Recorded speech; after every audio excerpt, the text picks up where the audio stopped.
Monsieur le Président, Mesdames, Messieurs, nous ne voulons plus fermer les yeux sur la tragédie qui se déroule dans le Sahel. Des groupes terroristes sèment la terreur, pillent, tuent les populations civiles innocentes. Cette région, autrefois stable, est désormais en proie à une violence quotidienne, tandis que les Nations Unies, particulièrement le Conseil de sécurité, restent trop souvent inertes. De même, nous ne pouvons pas accepter que le Sahel devienne le théâtre de rivalités de puissances étrangères dont les affrontements ne font qu'aggraver la déstabilisation de la région. Je dois rappeler ici que la paix et la sécurité de l'Afrique sont indissociables de la paix mondiale.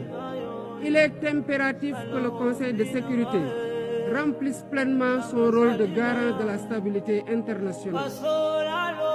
J'exprime à nouveau la préoccupation du Sénégal face à la situation tragique qui perdure en Palestine.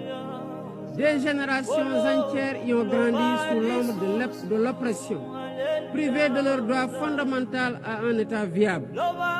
Le Sénégal, en tant que président du Comité pour l'exercice des droits inaliénables du peuple palestinien, appelle à un cessez-le-feu immédiat et durable.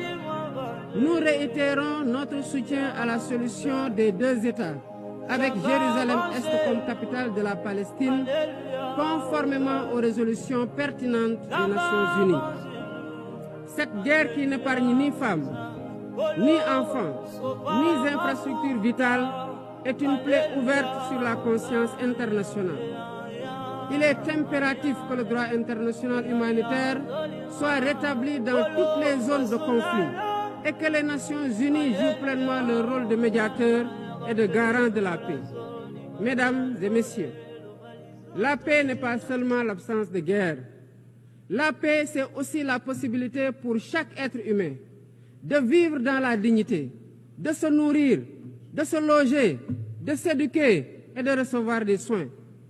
Or, aujourd'hui, plus de 750 millions de personnes ne mangent pas à leur faim et des millions basculent chaque jour dans l'extrême pauvreté. Ces chiffres éloignent de plus en plus le monde des objectifs de développement durable fixés pour 2030.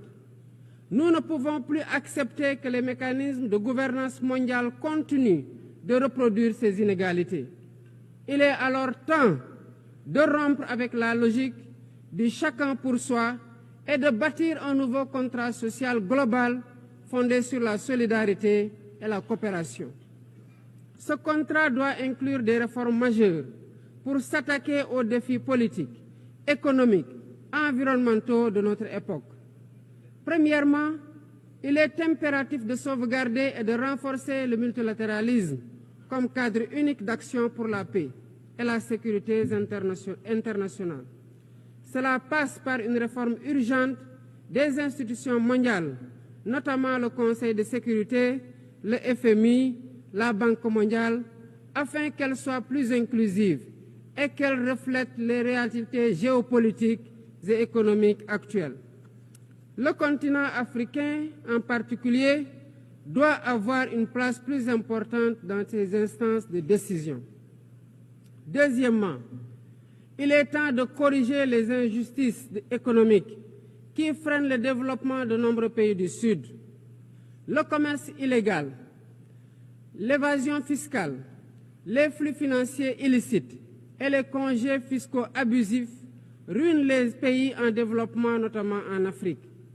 Ces injustices doivent être corrigées pour permettre à tous les pays de participer pleinement au commerce mondial et de bénéficier de la croissance économique.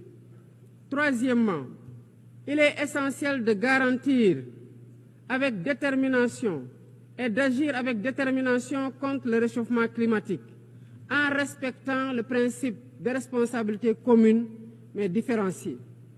Les pays industrialisés responsables historiques des émissions massives de gaz à effet de serre doivent intensifier leurs efforts pour financer une transition énergétique juste et équitable qui ne pénalise pas les pays en développement. Nous devons impérativement protéger notre planète sans sacrifier les droits des nations les plus vulnérables, à poursuivre leur développement. Quatrièmement, il est nécessaire de rompre avec toute tentative d'imposer des normes civilisationnelles unilatérales. Depuis son indépendance, le Sénégal a toujours défendu l'égale dignité des cultures et des civilisations.